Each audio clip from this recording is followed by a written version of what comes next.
কেয়ামত আর বেশি দেরি নেই। এই কথাটা কি কখনো গভীরভাবে ভেবে দেখেছ?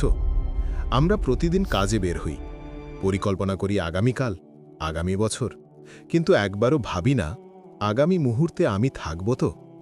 রাসূল সাল্লাল্লাহু আলাইহি ওয়াসাল্লাম বলেছেন, আমি ও কেয়ামত এই দুই আঙুলের মতো কাছাকাছি। চারদিকে তাকাও, মিথ্যা সত্য হয়ে যাচ্ছে, সত্য মিথ্যা হয়ে যাচ্ছে, অশ্লীলতা স্বাভাবিক আর ভালো মানুষ হাসির পাত্র। আজ নামাজ ছেড়ে দেওয়া গর্ব, আর হারাম উপার্জনকে বলা হয় বুদ্ধিমত্তা। মা বাবার অবাধ্যতা বেড়ে গেছে, ভাই ভাইয়ের শত্রু হয়ে যাচ্ছে, বিশ্বাস ভেঙে যাচ্ছে অল্প টাকার জন্য। এই সবই কি কেয়ামতের আলামত নয়? আজ মৃত্যু আর ভয় দেখায় না, লাশ দেখেও আমরা বদলাই না। কবরস্থানের পাশ দিয়ে হেসে হেসে হেঁটে যাই, ভুলে যাই একদিন এখানেই আমাদের ঠিকানা। যেদিন কেয়ামত আসবে সেদিন টাকা কাজে আসবে না, ক্ষমতা কাজে আসবে না, বন্ধু স্বজন কেউ সাহায্য করতে পারবে না।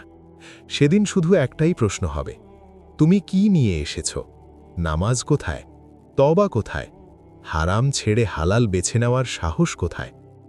আজ আমরা বলি পরে নামাজ শুরু করব, বুড়ো হলে তওবা করব, কিন্তু তুমি কি জানো বুড়ো হওয়ার আগেই মৃত্যু আসতে পারে?